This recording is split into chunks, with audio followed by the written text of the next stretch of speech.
Pemirsa Live Channel, apa kabar? Semoga dalam keadaan sehat. Kembali bersama saya di Shalom Dok, Dr. Vito Damai di sini. Kita akan bahas mengenai hal yang paling sering orang lihat. Ada tertulis bahwa tubuh kita adalah bait Allah, karena itu patut kita menjaganya ya. Yang paling sering kita lihat pasti kalau bercermin selain muka, ya pasti gigi kita. Coba senyum dulu, gigi kan yang kelihatan kan? Nah, gigi juga patut kita rawat dan kita perhatikan. Ada kabar yang sangat viral kemarin, sempat ramai dibicarakan karena ada orang infeksi gigi, giginya berlubang sampai menyebabkan orang tersebut pass away. Jadi karena itu kita akan bahas mengenai kebersihan gigi berlubang kok bisa sih berujung maut. Kali ini bersama dengan Dr. Anastasia Vera, kita panggil Dr. Gigi Vera. Halo Dr. Gigi Vera. Iya, hai dok.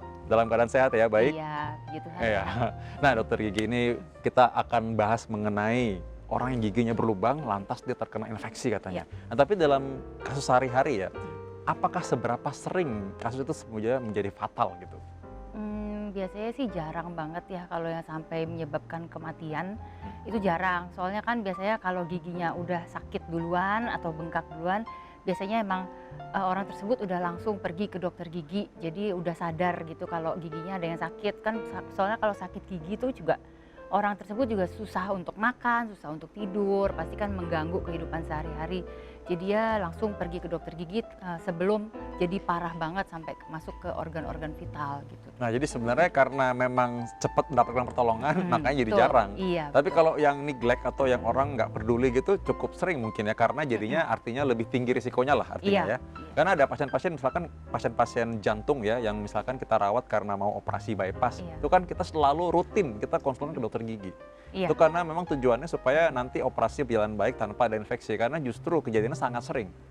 Nah sekarang ini kita akan memberikan informasi kepada pemirsa ya, bagaimana sih gigi berlubang itu ya. Maksudnya gigi berlubang itu apakah ada hubungan sama genetika? Karena banyak yang orang bilang ya memang orang tua saya gigi jelek, saya juga gigi jelek jadinya gitu. Iya, ada penyakit-penyakit bawaan yang dari orang tua itu ada. Jadi kayak kelainan-kelainan bawaan tuh kita sebutnya ada amelogenesis imperfecta, dentinogenesis imperfecta. Itu sih kelainan kekurangan lapisan enamel dan dentin pada orang tersebut. Itu biasanya diturunkan ke anaknya, cuman itu nggak banyak kasusnya. Jadi kalau misalnya dibilang turunan orang tuanya jelek, anaknya juga giginya jelek gitu, itu biasanya ngaruh dari kayak seperti air liur, kondisi air liur itu juga berpengaruh. Misalnya orang tuanya air liurnya sedikit atau kental, itu berpengaruh juga ke anaknya. Jadi kalau air liurnya kurang, itu biasanya sifat self cleansing atau pembersihan diri sendiri pada gigi itu juga kurang. Jadi sehingga sisa-sisa makanan lebih gampang menempel dan gampang menyebabkan lubang gigi. Nah sejauh apa misalkan memang ini bisa menjadi berlubang ya? Kan gigi itu kan keras ya, kok sampai bisa lubang tuh gimana ceritanya? Pemirsa ini kan pengen tahu juga. Jadi kalau misalnya sisa-sisa makanan itu yang ketinggalan di gigi, itu biasanya diubah sama bakteri di dalam mulut kita, kan ada bakteri ya, dirubah menjadi asam dok. Jadi kalau lama-kelamaan nggak dibersihin, kurang atau pembersihannya kurang, itu gigi kita jadi erosi. Jadi lama-lama keropos gitu kan karena kondisi asam itu.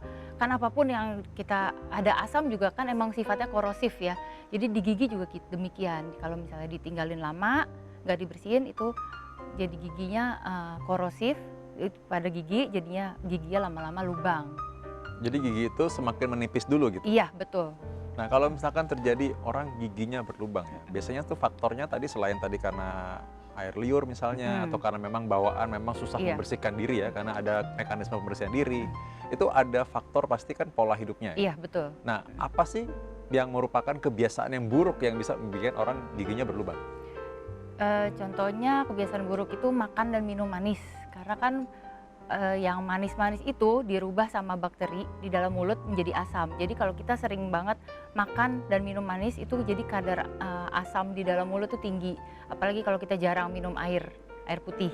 Air putih soalnya menetralisir kondisi asam dalam mulut.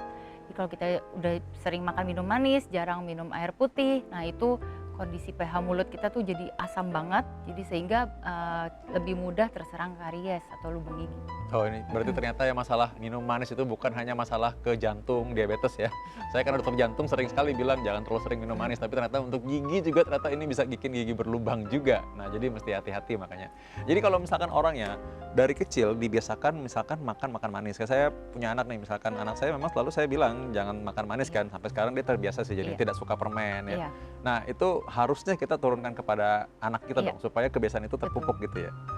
Nah, selain itu ya, kalau orang gigi berlubang, sebenarnya kapan sih dia harus benar-benar serius, oh ini harus ke dokter gigi nih, periksa nih gitu. Sebenarnya lebih cepat lebih baik, cuman biasanya kan kalau kita tuh jarang ya ke dokter gigi yang rutin 6 bulan sekali, itu jarang. Jadi biasanya kalau udah ada gejala, misalnya makanan suka nyelip atau makanan sesuatu masuk itu jadi sakit, atau misalnya yang sakit terus-terusan, nah itu biasanya baru orang ke dokter gigi. Kapan yang harus banget dirawat, itu yang terutama sih yang kalau udah sakit banget itu memang harus krusial, harus segera dirawat. Karena kan kalau udah sakit banget itu kalau nggak ngapa-ngapain juga sakit, itu berarti lubangnya udah sampai ke lapisan ketiga gigi, yaitu pulpa. Nah, di dalam pulpa itu ada saraf-saraf gigi sehingga menyebabkan yang sakit terus-menerus.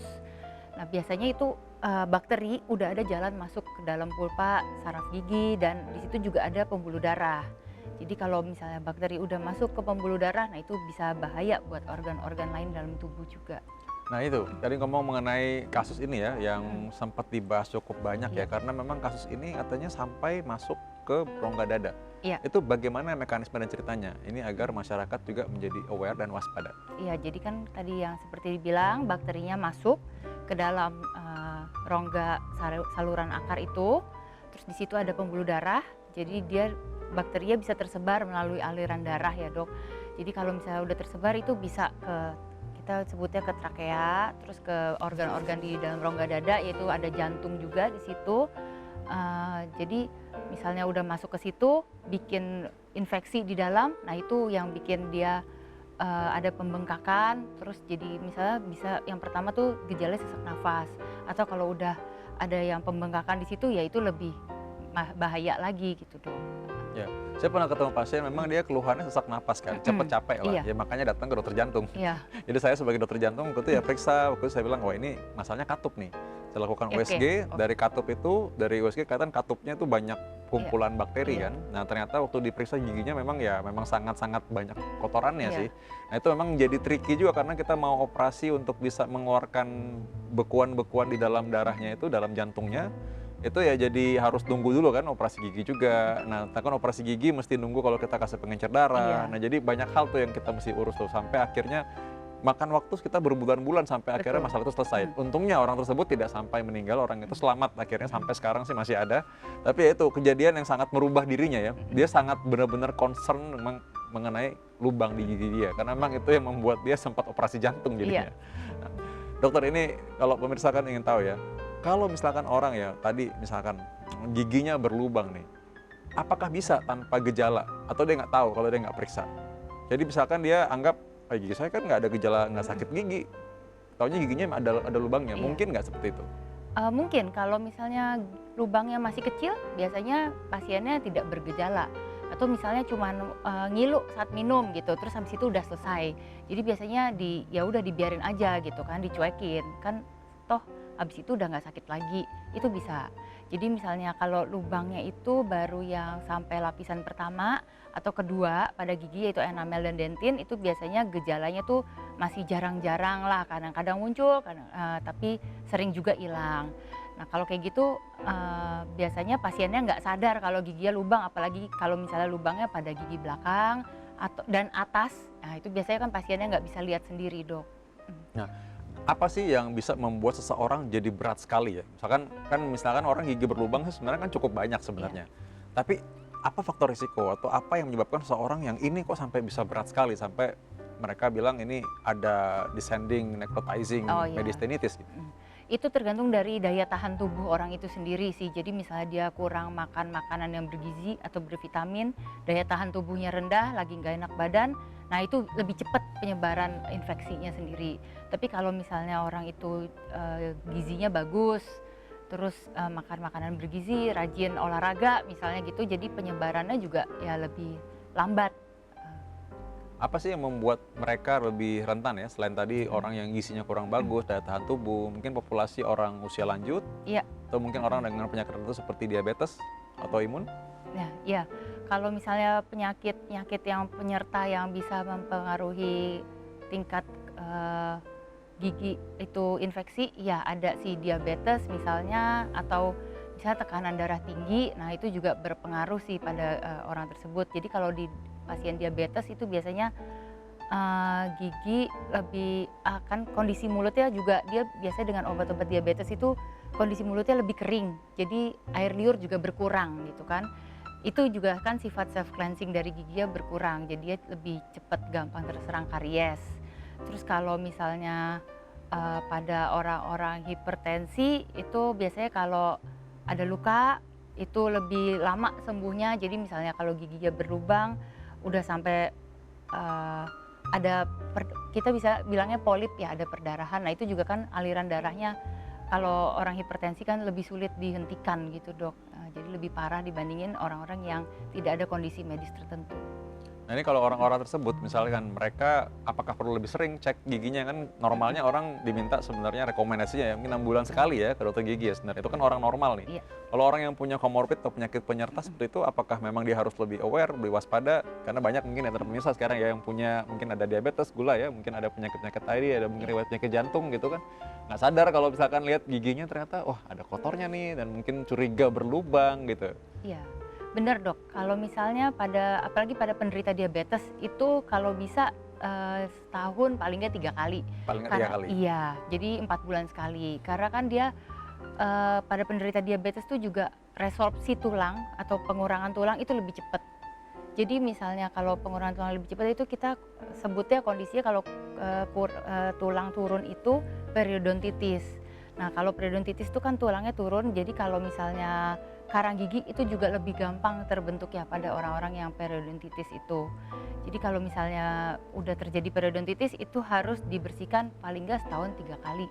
Banyak yang suka nawar nih soalnya, Iya. dia bilang udah kasih obat pereda nyeri dulu deh gitu. Atau dok saya kasih antibiotik dulu aja deh gitu. Sejauh apa sih itu ngefek dan apa yang terjadi kalau kita mengulur-ulur waktu dengan cara seperti itu?